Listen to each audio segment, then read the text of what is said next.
After 13 seasons in charge, the Ken Hinkley era at Port Adelaide is over. And into the hot seat steps Josh Carr, finally, after 15 years as an assistant. He's a premiership player at the Power who loved the scrap on the field. But what will he be like in the coach's box? Let's get to know the new Port Adelaide coach before he takes the reins in 2026. Josh, thanks for joining us on Fox Footy. How are you feeling leading into your first season as head coach? Yeah, I'm feeling good so far. I haven't lost any games of footy, so pre-season's been really exciting. Feel like we've worked hard and been really honest in I guess the way we've gone about it. There's a lot of excitement around round one. A lot of chat last year about the handover, Ken stepping away, you taking obviously the head coaching role. One, how did you handle that behind the scenes, and now how have you been able to stamp your authority on the group? Yeah, look, it was a big year in hindsight. At the start of the year, we spoke about all the things that could have happened if the season didn't go away. We knew there'd be a lot of noise around it. In the end, I think the strength of the group and Kenny and the way we worked together, and we got there to the finish line. It no doubt had its challenges, but we got there, and now I'm here, I'm in charge, and the rest is history in a way. What are some of the tones you're trying to set with the playing group? Obviously, the way you played was pretty fierce and strong at the contest. What are you trying to install in this group? Yeah, look, I think we've been really deliberate in the way we've approached the pre-season. I've been really lucky to have Andy Collins as the director of coaching and some good coaches around me.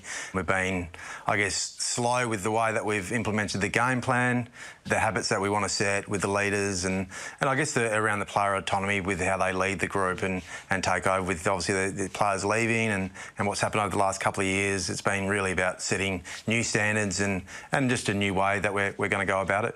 So you mentioned some coaches, some obviously changes that you've made. Stuart Dew returns. That must be exciting for you to have that support behind you as well. Yeah, I've been really excited about. I spoke to Dewey, a year before he came on board, and he wasn't quite ready yet. And then to get him last year, I was really excited about just his experience, his knowledge of the game. He's been there as a senior coach. For me to have that support around me, as I said, with Andy and then Ben Rutten as the GM, lots of great coaches. Even Darren Reeves, who coached in the SNFL, coached premierships, not AFL, but his background, his story is really exciting for me as the head coach to have those guys with so much diversity in the group that when the players go through whatever they go through, whether it's life or football, they can lean on a number of people at our footy club. And part of that change as well comes with the playing stocks. Travis Boak, a champion of the football club, he's retired and steps away. So do you have to feel like you need to fill a hole of a Travis Boak, or is it just a natural progression with what's coming through anyway? Yeah, I don't think there's any filling of what Travis left behind. He left a great legacy with the way that he approached his football, the way that he prepared. I think that's the greatest thing about how long that he went at our football club, was that all the guys that are there now have picked up a bit of Travis Boak. I think there's natural progression with the leaders, but also some fresh air. I think you always understand when you've got a guy like Travis Boak or Charlie Dixon, these guys that played before our leaders, current leaders, they're probably always looking up to those guys to see what they're thinking. So now they've got that fresh air that they are the leaders. They've got to grab this group and take it forward. So I think that's exciting for Connor and Drewy and Butsy to lead the charge. It is. And with your style of play, then have you got a set style that you're working on implementing now, or has it become a little bit flexible with the type of player that you've got? You mentioned your three stars in particular in Zak, Connor and Jason. So they're so attacking and proactive in the way that they play their footy. Yeah, look, I think there's flexibility. I think every coach has to have it. I've definitely got a philosophy and a picture on the way I think the game should be played. I presented that to the coaches at the start and pretty much said, make it better. That's us as a coaching group, and it's no different with the players. They'll have ideas, and I've learned a lot off players in my coaching days from your David Mundy's, the way that they saw the game, and you've got to be pretty naive as a coach if you're not going to try and pick something up from your playing group. So, yeah, I've got this picture on how I want it to look. It'll evolve, hopefully, in the right way and in a positive way, but I think I don't want to rely on the three stars. I want to make sure we set the list up that it takes the team to win and set us up for winning big games. So speaking of one of those in Zak Butters, there will be a lot of chat around, where he sits. Obviously, you guys will do everything in your power to secure his signature, as some other clubs will come knocking as well. Have you had those discussions around handling the conversations that will probably continually come up throughout the season? Look, we had some big discussions last year and the year before, and we're in constant dialogue with Zak about what it looks like. But the biggest thing with Zak is that he's 100% committed to us right now, and we understand what football is, and we're always looking to try and bring guys back home and understand there's a pull for Zak to go back to Victoria. That's footy. He's out of contract at the end of the year, and that'll look after itself. But what I do know is he's committed to us right now. And then Connor, as well as another player within your lineup, how's his pre-season been? Because you look at those two combined, they're so difficult to stop from an opposition point of view. Yeah, he's had a really good pre-season. The growth in his leadership has been great. I think you can see that he's got fresh air and he knows that this is his group right now and he's the leader of that. His role's changed a little bit. Last year we saw that he went back and half-back. We've got the flexibility to play him on ball, but he'll spend a lot of time at half-back also. So probably start the season in that type of role? Yeah, there won't be a game where he won't play midfield. He'll definitely have runs on ball during the game. But for his leadership, I think leading from half-back will help him and allow him to direct the team. But at the same time, it's a great lever to be able to pull to throw him on ball. Do you see that position as one of the most important now on game day? You see a lot of clubs now have that significant half-back that can either, obviously get back to support, but also then, use the ball extremely well coming out. Yeah, I think with the way the game's being played now, you've got to be able to use the ball out of your D50. Having guys that can run and carry, and Connor's got a bit of everything. He can mark. He's obviously a nice kick, and then he's got the speed to break the lines. So, he'll play there. There'll be times where Zak will play there as well, take him away from the contest because we know how he goes about it. But, that's what we've been building over the pre-season, a bit of flexibility in roles. It doesn't mean, Connor's not going to solidify that one role, but at the same time, he can move on ball. And Jason as well is another significant player within your lineup. Interrupted pre-season with injury. How is he faring at the moment? Yeah, he has had an interrupted pre-season. He's probably the one on our list that hasn't been able to get some continuity over the pre-season, and that's more been because of the foot. But it's all healed. He's ready to go. It's slow and steady. I'm not going to just throw him out there and throw him to the wolves. As much as he'll want to do that. Yeah, he will, and we'll be careful with it and make sure we look after him, get him fit enough, and over time he might spend a little bit more time forward early in the year. Who knows? We'll wait and see what happens there and see how his fitness is going. But we're going to make sure we look after him. It was a big year for Mitch Georgiades last year. The way that he sort of stood up, his goal kicking was excellent, his positioning was really good, involved in a lot more contests. Is his role going to stay the same under you? Do you just see that evolution in his performance to go to another level again? Yeah, well, I think there is definitely an evolution with Mitch, and I look at Jeremy Cameron and the flexibility that he's got. He'll go up and play on the wing sometimes and go on ball.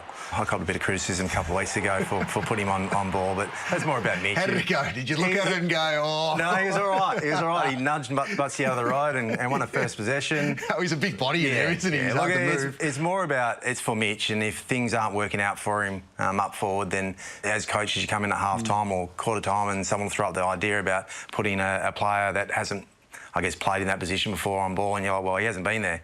So, putting Mitch on ball in pre-season just allows in-season, if we need to, throw him around somewhere, if it's not working for him up forward, he can do that. That's perfect, isn't it? His growth has been huge. He's, as a leader, and when I came into the club 3-4 years ago, he was still a bit of a larrikin around the club. He's taken his footy pretty seriously these days, and he's starting to turn into a really good leader for our footy club. Who's the youngster then that you've been super impressed with? I know that everyone's trying to sort of, put their best foot forward with you taking over the reins, but of the younger players, who's the one that's just really jumped out for you? Yeah, it's a good question, Jono. It's, as a coach, you try not to put the spotlight too much on these young guys, but Joe Berry and Whitlock and this draft that we drafted last year, I'm really excited about those guys that have come in. They had a good pre-season last year. I feel like they've taken another step.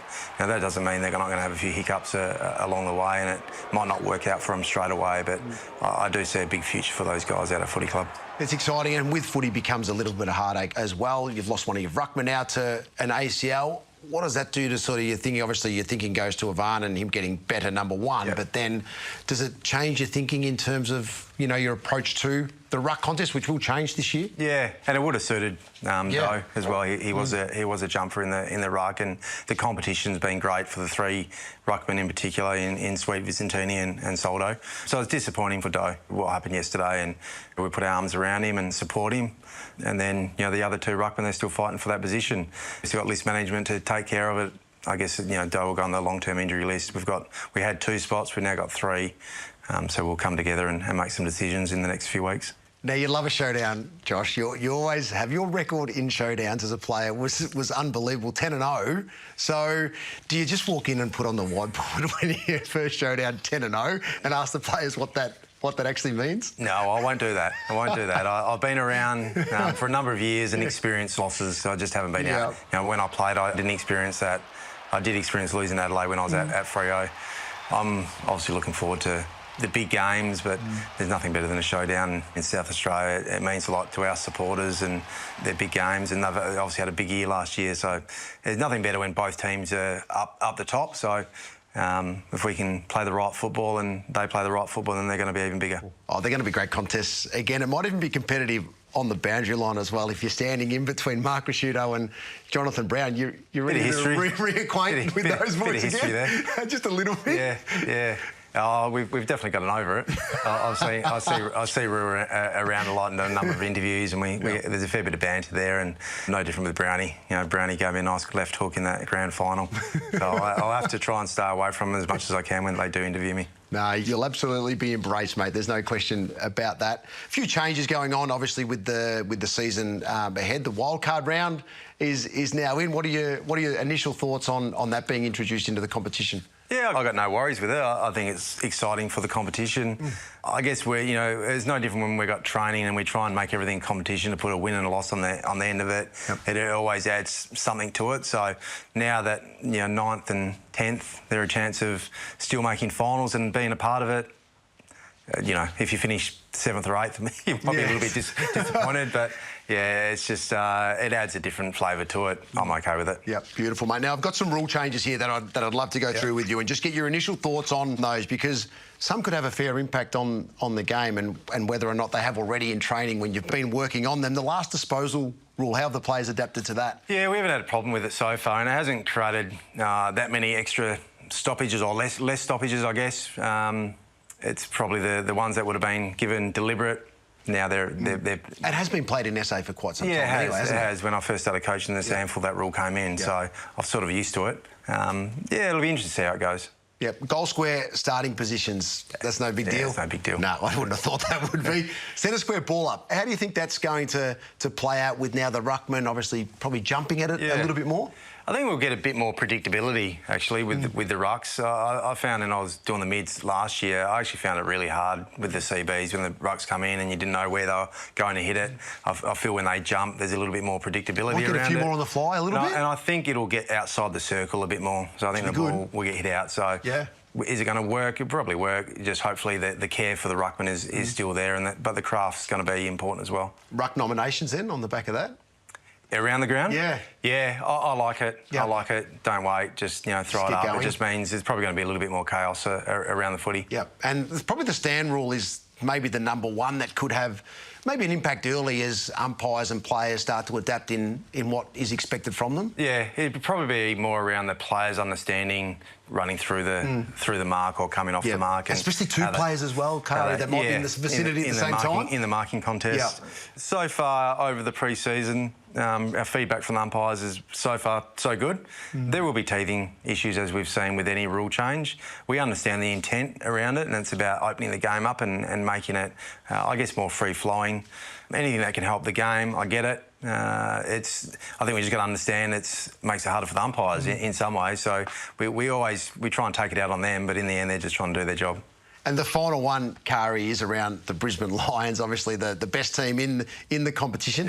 How do Port Adelaide take them down this year? Yeah, well, it's going to be tough. They go win 2 flags and they bring some recruits in that make them better.